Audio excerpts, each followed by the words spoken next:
এই যে দেখেন। হ্যালো।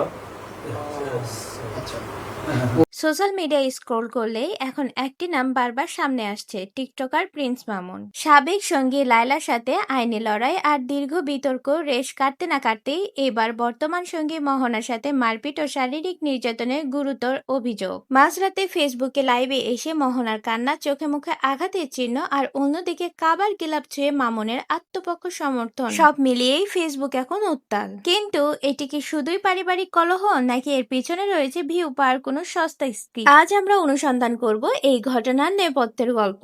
আমাকেও 4 মাস ওর বাসায় বন্দি করে রেখেছে, যাতে আমি কোনোভাবেই আপনাদের সামনে আসতে না পারি, কাউকে কিছু বলতে না পারি। তাকে বিয়ে করার পরে আমার ফ্যামিলি, আমার বন্ধু বান্ধব সবাই আমাকে ছেড়ে দিয়েছে।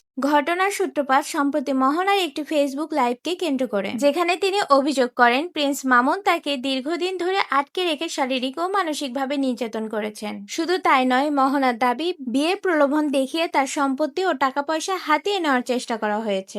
টাকা পয়সার নিড শুরু হতে থাকে, তখন থেকেই ও আমাকে মারধর করতে থাকে। তোমরা ফিউচার পার্কে ওকে একটা দোকান করে দিতে।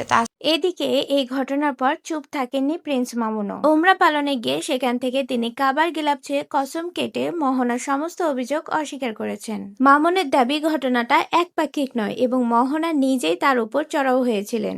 ওর কাছ থেকে কখনো টাকা পয়সা খাওয়ার চিন্তা ভাবনা, ইন্টেনশন আমার ছিল না।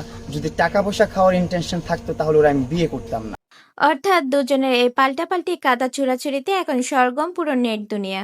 মামুন ও মোহনার এই দ্বন্দ্বে নতুন মাত্রা যোগ করেছেন মামুনের সাবেক স্ত্রী লায়লা। মধ্যরাতে লাইভে এসে লায়লা দাবি করেন অতীতে তিনি মামুনের কাছ থেকে যে ধরনের আচরণের শিকার হয়েছিলেন, আজ মোহনাও ঠিক ওই একই রকম পরিস্থিতির মধ্য দিয়ে যাচ্ছে।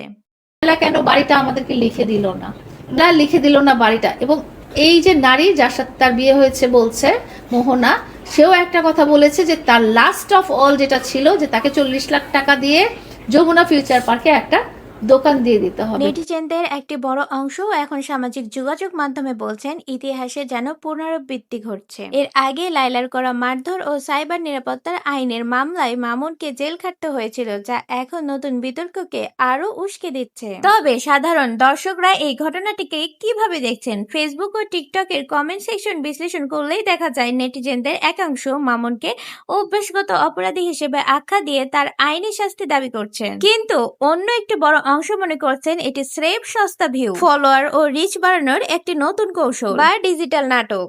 ব্যক্তিগত জীবনকে বারবার লাইভে এনে নোংরামির এই সংস্কৃতি নিয়ে তীব্র ক্ষোভ প্রকাশ করেছেন সাধারণ মানুষ। ব্যক্তিগত জীবনের দ্বন্দ্ব ঘরের ভিতরেই মীমাংসা হওয়া উচিত কিংবা দ্বারস্থ হওয়া উচিত আদালতে, কিন্তু দিনের পর দিন সোশ্যাল মিডিয়াকে আদালত বানিয়ে কোটি মানুষের সামনে এই ধরনের কাদা ছোড়াছুড়ি আমাদের সমাজের তরুণ প্রজন্মকে কি বার্তা দিচ্ছে? এটি কি শুধুই বিনোদন, নাকি সাইবার সংস্কৃতির চরম অবক্ষয়? আইন তার নিজস্ব গতিতে চলবে, তবে একজন সচেতন নাগরিক হিসেবে এই ধরনের কন্টেন্টকে আপনি কিভাবে দেখছেন? আপনার মূল্যবান মতামত কমেন্ট বক্সে জানাতে ভুলবেন না। ধন্যবাদ সবাইকে।